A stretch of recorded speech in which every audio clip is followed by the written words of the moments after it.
Assalamualaikum warahmatullahi wabarakatuh. Saudara-saudariku kaum muslimin wal muslimat rahimakumullah.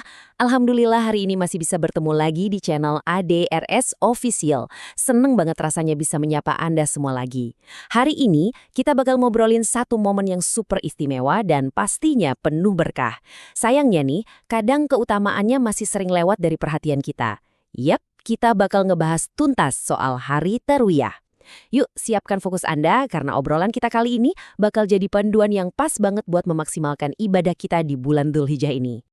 Oke, biar gampang diikuti, ini dia agenda kita hari ini. Pertama, kita kenalan dulu dengan Hari Tarwiyah. Kedua, kita bahas apa saja keutamaan awal Dzulhijjah. Ketiga, ada panduan praktis puasa Tarwiyah. Keempat, kita gali hikmah dan keutamaannya. Dan yang kelima, amalan sunnah lainnya yang bisa kita kerjakan. Yuk, langsung saja. Kita masuk ke bagian pertama, mengenal Hari Tarwiyah. Mungkin banyak dari kita yang penasaran, Tarwiyah itu sebenarnya artinya apa sih? Nah, kalau kita telusuri, kata Tarwiyah ini asalnya dari bahasa Arab yarwi atau rowa. Kalau diterjemahkan secara harfiah, artinya itu membawa bekal air. Tapi jangan salah, nggak cuma sebatas urusan fisik loh. Secara spiritual, kata ini juga punya makna memikirkan atau merenungkan. Jadi keren banget kan, gabungan antara persiapan fisik sekaligus persiapan batin yang bener-bener dalam. Terus kalau kita tarik ke sejarahnya nih, kenapa disebut membawa air? Jadi bayangkan zaman dulu, setiap tanggal 8 Dzulhijjah, para jamaah haji di Mekah itu pada sibuk mengumpulkan dan menyiapkan bekal air. Air ini ibarat nyawa buat perjalanan mereka selanjutnya ke Mina dan Padang Arafah. Nah, di hari inilah mereka mulai bergerak meninggalkan Mekah.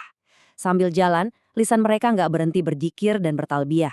Hari Tarwiyah ini kayak semacam garis start gitu loh, titik awal dari kesungguhan ibadah puncak sebelum mereka wukuf di Arafah keesokan harinya. Benar-benar persiapan yang matang. Lanjut ke bagian kedua, keutamaan awal Dzulhijjah. Sekarang pertanyaannya, kenapa sih hari-hari di awal Dzulhijjah ini penting banget, bahkan buat kita yang lagi nggak naik haji? Jawabannya ada di dalil yang satu ini, dan ini luar biasa banget. Rasulullah SAW pernah menegaskan dengan sangat jelas di hadis riwayat Tirmizi bahwa nggak ada hari-hari di mana amal soleh itu lebih dicintai sama Allah dibanding 10 hari pertama bulan Dzulhijjah. Coba bayangkan, pahala kebaikan yang kita lakukan di hari-hari ini tuh bahkan mengalahkan hari-hari biasa. Ini tuh benar-benar kesempatan emas dari Allah yang sayang banget kan kalau sampai kita lewatkan begitu saja. Nah, buat ngasih bukti seberapa pentingnya momen ini, kita tinggal lihat saja keteladanan dari Nabi kita. Dari Bunda Hafsyah radhiyallahu anha, beliau cerita nih, kalau Rasulullah itu nggak pernah meninggalkan yang namanya puasa di 10 hari Dzulhijjah. Hadis riwayat An-Nasa'i, ini jadi landasan yang super kuat buat kita. Jadi, puasa di awal Dzulhijjah, termasuk di hari Tarwiyah nanti, itu bukan amalan sembarangan. Ini amalan yang selalu dijaga konsistensinya sama manusia terbaik, Nabi Muhammad SAW. Pasti kita pengen dong ikutin jejak beliau. Masuk ke bagian ketiga. Panduan puasa Tarwiyah. Buat kita-kita yang tahun ini qadarullah belum dapat panggilan jadi tamu Allah di Tanah Suci, jangan sedih dulu. Lewat puasa inilah kita bisa ikutan dapat cipratan keutamaannya. Secara hukum fikih, puasa Tarwiyah ini statusnya sunnah muakkad. Artinya, ini sunnah yang sangat-sangat dianjurkan buat kita yang lagi nggak berhaji. Catat baik-baik tanggal mainnya ya, 8 Dzulhijjah. Ingat, tepat sehari sebelum kita puasa Arafah. Anggap saja ini semacam pemanasan spiritual buat kita. Terus gimana niatnya? Gampang banget.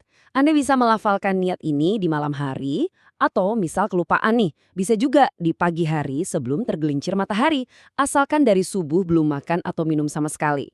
Lafalnya simple tapi dalam. Nawaitu shauma tarwiyata sunnatan lillahi ta'ala. Artinya, saya niat puasa sunnah tarwiyah karena Allah Ta'ala. Cukup seperti itu. Tapi ingat, pastikan niatnya benar-benar tulus cuma karena Allah ya, karena itu kunci utama ibadah kita diterima. Kita lanjut ke bagian keempat, hikmah dan keutamaan. Kita udah tahu apa itu Tarwiyah dan cara puasanya. Tapi tahu nggak sih alasannya kenapa kita harus berpuasa? Kalau kita paham alasannya, ibadah itu rasanya bakal jauh lebih hidup. Kita balik lagi ke fondasi di surat Al-Baqarah ayat 183. Di situ jelas banget diingatkan kalau tujuan utama puasa itu biar kita jadi orang yang bertakwa. Puasa Tarwiyah ini ibarat latihan buat mendidik hati kita biar makin dekat sama Allah, sekaligus jadi perisai kokoh yang menjaga diri kita dari perbuatan maksiat. Secara garis besar, ada 4 hikmah luar biasa dari ibadah ini. Selain buat melatih ketakwaan dan menghidupkan syiar Dzulhijjah menjelang Idul Adha, ada satu poin yang menurut saya paling menyentuh, yaitu meneladani semangat haji. Walaupun fisik kita lagi di rumah dan gak sedang berhaji, dengan puasa Tarwiyah ini, frekuensi hati kita tuh ikutan nyambung, ikutan merasakan kekhusyuan saudara-saudara kita yang lagi bersiap di Mekah. Dan pastinya, puasa ini ampuh banget buat menundukkan hawa nafsu dan membersihkan jiwa kita. Dan kalau ngomongin balasannya, wah jangan ditanya. Ada satu hadis qudsi yang bikin merinding kalau kita resapi sungguh-sungguh. Allah berfirman, kalau semua amal ibadah itu untuk manusia, kecuali puasa. Kenapa? Karena puasa itu khusus buatnya, dan Allah sendiri loh yang bakal langsung kasih balasannya.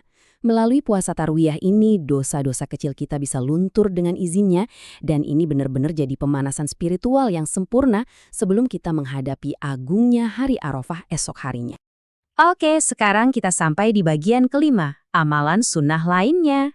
Memang sih, puasa itu keutamaannya luar biasa. Tapi ingat, itu bukan satu-satunya pintu kebaikan loh. Biar hari ke-8 Dzulhijjah ini makin produktif, selain berpuasa, yuk basahi lisan kita dengan memperbanyak takbir, zikir, dan istighfar.